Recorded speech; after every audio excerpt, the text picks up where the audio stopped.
Can I just say how relieved I am to be doing a Carlton analysis where we've actually won? It was like a match of boys against men out there on the weekend on a sweltering hot day in Adelaide. Carlton were severely dominant. How dominant, you may ask? They more than doubled the Eagles' inside 50 count and clearance count, and that's without mentioning a 140 disposal advantage and 59 mark advantage. The final 10 minutes of the game, West Coast had possession for 13% of the time, Carlton 39%, signifying a West Coast team who were exhausted, having been second in command for the entirety of the match.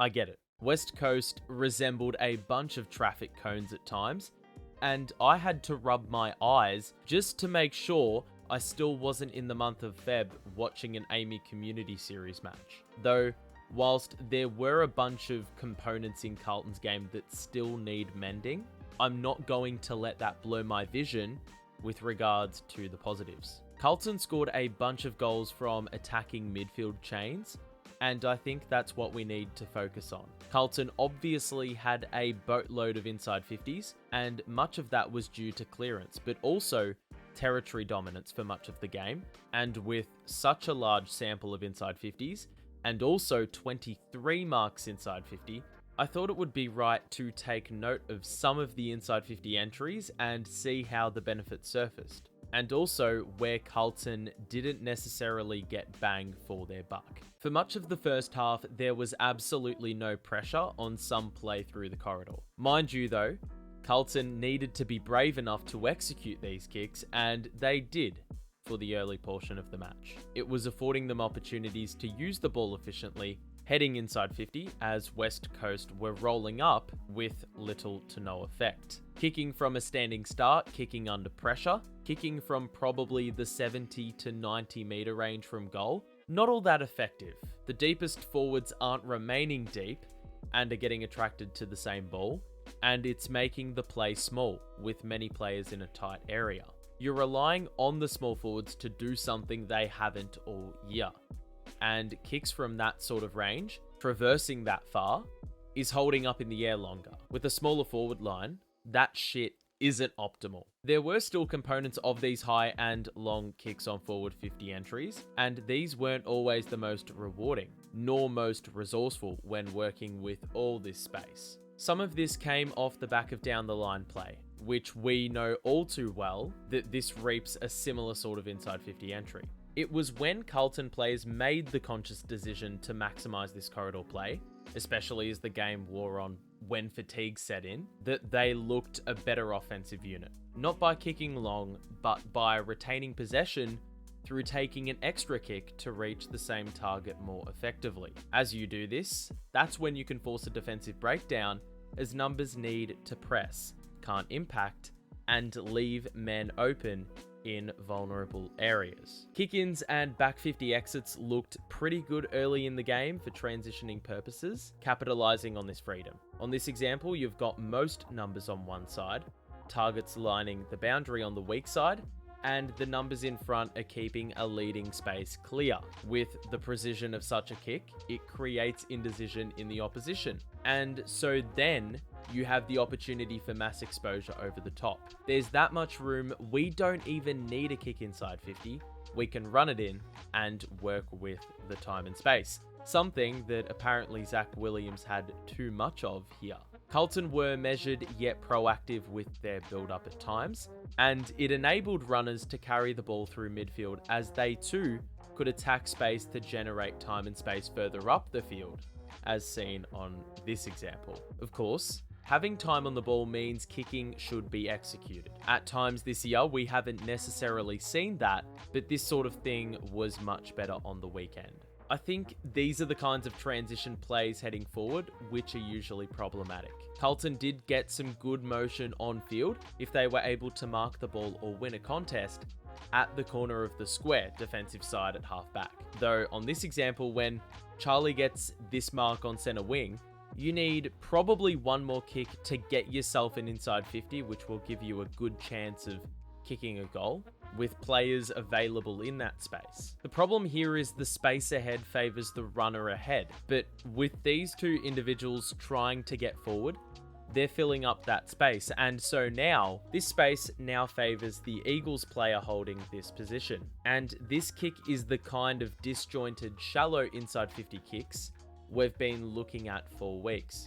Here's a similar example where Carlton use it well, but instead of the deepest line running up towards the ball, we've got runners getting ahead, filling that space, and it narrows down the space you're working with as a kicker, and we get a similar result. As we've been banging on about for weeks, winning contest and overcoming multiple layers of pressure will give you advantage elsewhere and unlock opportunity. In a game where the conditions were boiling, doing this repetitively was not only going to drain the opposition's energy, but the gap would widen in how much advantage this was reaping. Superior in one-on-ones, superior in burning your opponent. Look no further than this example, where in the blink of an eye it goes from straight up man-to-man to one forward tap by the ruck, and Carlton have three with plenty of daylight on their opponent. Take this example where Hewitt actually gets his arms locked up. Carlton have a 4-on-3 in this vicinity, so George being able to free his arm means that outnumber can get utilised, and it means that this space is now unlocked. Cottrell's space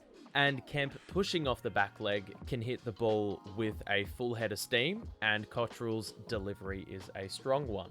West Coast looked pretty clear with their defensive structure in just sending all their troops into the back 50, meaning Carlton had a number of players lining the perimeter as they went forward.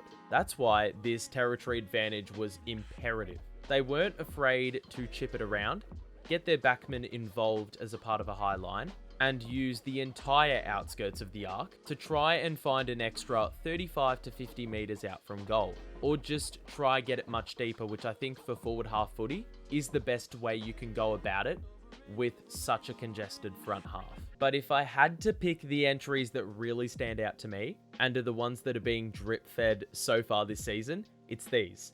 Bullet passes or less flighted passes. Here's one example, and it allows the deepest forward to be utilised. It's a good kick on the back 50 exit, which yet again unlocks a man over the back as it promotes indecision. The Durden pass allows another one-on-one option to enter the chain, and Charlie Curnow's follow-up involvement as Durden remains standing ensures we have this pacey forward 50 entry and a simple lead up at the footy. I'd be a millionaire if I earned money for every kick that's been butchered entering forward 50 in this scenario, so that's why I feel changed seeing this pass for once. I found that a lot of these entries came off of centre bounce, and with Carlton winning a bunch of stoppage, surging forward and gambling on that front of stoppage positioning, knowing we were going to win possession, that makes things a lot easier for key forwards who hold the keys. They lead, the ball carrier will kick.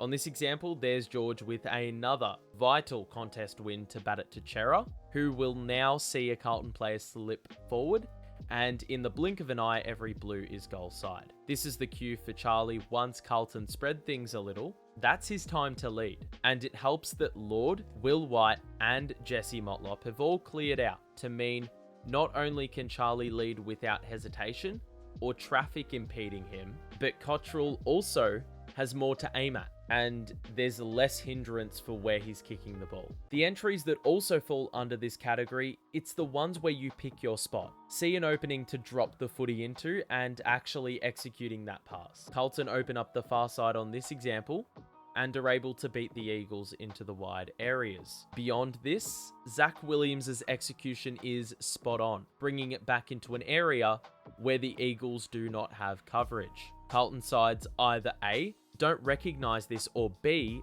won't be able to nail the pass, which understandably doesn't result in anything fruitful quite often. These directional changes as Carlton go out wide and bring it back in, trading off a deeper top of the square pass for the ones that pull it back, they were the more impressive entries for me, even if not all of them necessarily came off. With all the inside 50 regeneration that was occurring as Carlton locked the ball in their forward half, and won the metrics that helped dictate this through clearance and transition, West Coast's defense was unset and out of sorts, meaning these gaps were going to form.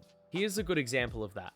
Cooper Lord is zonally marking a central part of the field. At this stage, he's got a drastic amount of space around him, so when McGovern nails a tackle, just as West Coast are starting to get numbers forward, this is damaging for the Eagles. Lord is now goal side, and McGovern has a fair amount of wiggle room with a lot of space to Lord's left, as Carlton numbers are getting back towards goal. You get the mark 60 out with a lot of space inside 50, a target should be hit from this scenario, and Lord does well to chisel a kick to the advantage of Fogarty, given one of those gaps we've mentioned has formed. You'll see something similar in the fourth quarter where Carlton spoil and make amends for a near turnover. Williams doesn't settle for a long bomb inside forward 50 from that 70 to 90 meter range that we mentioned. West Coast's defense is still restructuring, and as mentioned, the gaps will form. Walsh is left unattended, and then the Eagles' structure is imbalanced, failing to hold any form of coverage for where this kick is headed. Carlton are good enough to capitalise on this with a shifting of play directionally. Overall, am I saying we were perfect in this respect? No. I still think some of the execution, some of the general delivery was still problematic and a feature of what we've seen in the opening month of the season. But that said, I think those kicks are a given.